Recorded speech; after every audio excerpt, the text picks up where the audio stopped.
है ना, रिश्तेदारों के बच्चे, अपने आस पड़ोस के बच्चे। मैं भी कई बार गुस्से में बोला था, उसी का लड़का तुम भी ले लो।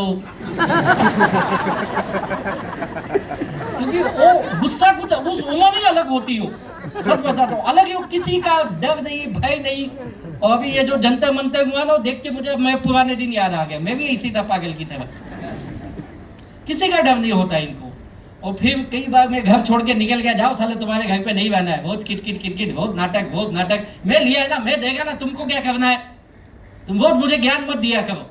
अपन घर से निकल गए। एक दो बार मेरे घर वाले ने टेंशन की, कहाँ गया, दोस्तों से पूछे, आस पड़ोस में पूछे। और मैं दिन भर भटकता था, रात को वापस जाता था। ये मैं उस वक्त की कहानी बता रहा हूँ। तो मेरे घर वालों को पता चला, साला नाटक करता है, सुबह भागता है, रात को वापस आता है। बाद में ढूंढना भी बंद कर दिया। रात को किसके घर जाएगा? मुंबई में रात गुजारना बहुत मुश्किल है। साला स्टेशन पे पुलिस भी मार के भगाती है, भिखारी समझ के। बहुत हालत बेकार थे। और ऐसे ही चल रहा था। और एक दिन मेरे पिताजी ने मुझे बोला, देख बेटा, तुझे अच्छे से समझा रहा हूँ, ये सब बिजनेस तेरे बस का नहीं है। तूने इतना काम किया ना, कोई एक काम तेरा चला क्या? बोला नहीं चला। फिर क्यों ये सब करते रहता? अभी क्या तेरा मन है, क्या करने का मन है? बोला वही सोच रहा हूँ क्या करने का मन है। बोला अब तू सोच मत, अब मैं जो बोलता तू वो कर। बोला क्या करूँ? उन्होंने बहुत स्ट्रिक्ट मुझे बोला, ये जो तू रोज सुबह नाटक करके जाता है, रात को आता है ना, ये बंद कर। या तो हम जो बोलेंगे तू वो करेगा, या तो इस घर में तू रहना नहीं, तू अपना बंदोबस्त कर ले। उन्होंने बहुत गुस्से में, बहुत दुखी होके बोला। और मेरे पास भी कुछ ऑप्शन नहीं था। मैं बोला ठीक है, बोलो क्या करना चाहिए मुझे। बोले तू नौकरी पकड़, तू जॉब कर ले। और मैं जॉब पे लग गया। मुझे मुश्किल से एक जॉब मिली और मैं अपनी नौकरी करने लगा। और उन्होंने मुझे एक ही चीज़ बोला, देख जब तक मैं जिंदा हूँ ना, मैं तुझे खिलाऊंगा। मुझे कभी घर में ना, इतने भी गरीब नहीं थे कि खाने के वांदे थे, खाना मिल जाता था। उनका एक ही था, ये जिसका लिया है ना उसका वापस कर दे। अपने दरवाजे पे मांगने वाले नहीं आने चाहिए। क्योंकि उस वक्त के लोगों की परवरिश ही वैसी हुई है, दो रोटी कम खाओ लेकिन मांगने वाले नहीं आने चाहिए। अपने गांव में, समाज में अपनी इज्जत है, और तू उस इज्जत की पूरी वाट लगा डाला है। जो आता है यही बोलता है, यादव का लड़का नालायक है, तू इसका पैसा लिया, उसका। तू तो दिन भर गायब होता है, साले तेरे लोग आते, जवाब हमको देना पड़ता है। तो सुधरता क्यों नहीं है? बोला मैं सुधराई हूं सच में। मैं भी सोचा मैंने किया क्या है पैसा लेके? ना मैं दारू पिया, ना मैं जुआ खेला, ना मेरी कोई गर्लफ्रेंड थी। गरीब आदमी को कौन गर्लफ्रेंड पड़ती है वे? जो खुद ही 150 रुपया मांग रहा है। आजकल तो अमीरों को भी गर्लफ्रेंड मिलती तो पहाड़ से ले जाके ढकेल देती है।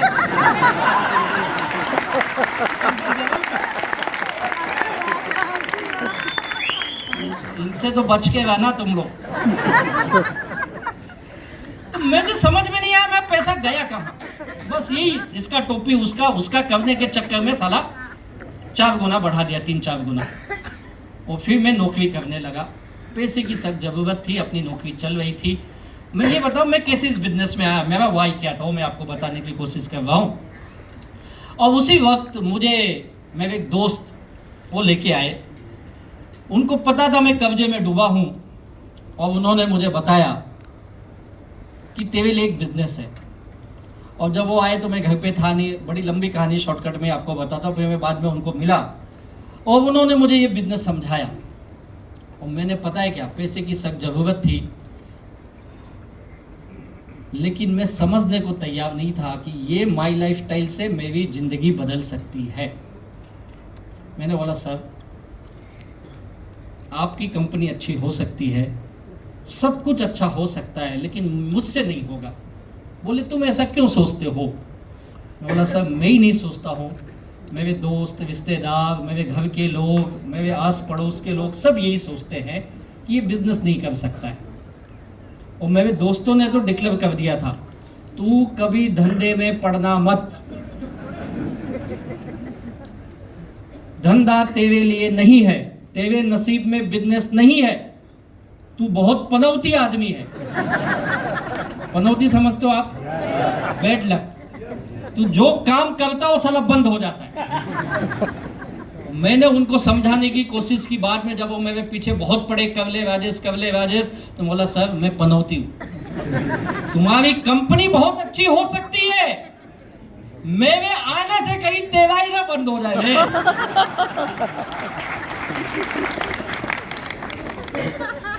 फिर वो बोले नहीं ऐसा नहीं है, ये नहीं है, वो नहीं है। बोला सर सच बताओ मेरा दिल नहीं करता, मैं नहीं कर सकता हूँ। और आप बिलीव करोगे उस इंसान ने मुझे कितने दिन समझाया होगा, कभी 1.5 साल वो मुझे बताते रहे तो कर ले अच्छा है, बिजनेस ये है वो है। और 1.5 साल मैं उन्हें कोई ना तो कोई बहाना देते रहता था, सर मुझसे नहीं होगा, मुझसे नहीं होगा, मुझसे नहीं होगा। लेकिन 1.5 सालों में एक ही चीज अच्छी रही हो, ये कि मैं भी उनकी मुलाकात हर महीने में या 2 महीने में एक बार तो हो ही जाती थी। बस यही एक अच्छी बात रही कि मैं उनके टच में था। जब भी वो मुंबई आते, चेन्नई रहते थे, चेन्नई से मुंबई आते, और जब भी मुंबई आते मेरे ऑफिस में फ़ोन करते, क्योंकि मेरे घर पे उस वक्त फ़ोन था। लेकिन मेरे घर पे अगर फ़ोन बजा या मेरे घर की घंटी बजी तो 3 ही सवाल होते थे। सामने वाला पूछता है राजेश है? नहीं है। कहाँ गया? हमको क्या पता। कब आएगा? हमको बता के नहीं जाता, फोन कट। आगे तू पूछ मत। और मैं उनको बोले मैं आपके घर कई बार कोशिश किया, बोला घर पे फोन मत कर, ये मेरे ऑफिस का नंबर ले जहां मैं जॉब करता हूं। मैं सुबह 10 बजे से रात को 7 बजे तक रखता हूँ, और कभी कभी तो 9-10 बजे तक रहता हूँ। मैं, मेरा बॉस रहेगा तो मैं भी बैठता हूँ ऑफिस में, तू इधर कभी भी फ़ोन कर। और जब भी मुंबई आते फ़ोन करते मेरे ऑफिस में और बोलते hello mister Rajesh, I am in Mumbai, please come and meet me. बोला तू वही पकाएगा, मुझे नहीं मिलना है वे। तब बोलते नहीं तू बिजनेस के लिए मत करो, जस्ट एज ए फ्रेंडशिप, हम आते हैं, मिलते हैं, कुछ खाएंगे, बात करेंगे। और मैं सच बताऊं, मैं इसीलिए जाता था कि आदमी बहुत अच्छा था, बहुत प्यार से मिलते थे, और जब भी मिलते थे तो 200-400 का बिल में बना के आता था। मेरी सोच इतनी छोटी सी थी कि चेन्नई से आ रहा है तो वही बुला रहा है, मैं थोड़ी जा रहा हूँ। और मैं ना बोल रहा हूँ तो भी बोलता आओ कुछ खाएंगे पिएंगे। लगता उसको पता चल गया तो मैं खाने के लिए आता हूँ। और मैं जाता था और वो इतने प्यार से मिलते थे ना। ये हमारे लीडर जो मिले, आप दयानंद सर को मिले हो ना, कितने प्यार से मिलते, पूछो इनको। ऐसे गले मिलते हैं, वाह वाह वाह, ऐसे लगता है वाह वो भगत मिल रहा है। सालों के बाद ऐसे प्यार से गले लगाते थे और शेक हैंड तो ऐसे करते। आज तक मैंने उनसे ज्यादा क्या बोलते मोटिवेटेड इंसान नहीं देखा। मोटिवेटेड 24/7 वो मोटिवेशन में ही रहता है। मैं कभी उनको ऐसे डल गरीब परेशान नहीं देखा। जब मिलते yes mister Rajesh, how are you, अपन वैसे अंदर से थकेले। यस सर, बहुत अच्छा। हाथ तो छोड़, हाथ ही नहीं छोड़ता है। कम से कम 5 बार ऐसे करना।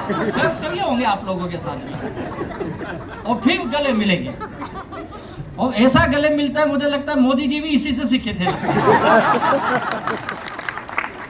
छोड़ेगा ही नहीं। और मैं कई बार मेरी बीवी को भी बोला हूँ, मुझे किसी ने प्यार से गले लगाया तो मेरे ग्रेट अपलाइन ने लगाए हुए, तूने भी नहीं लगाई।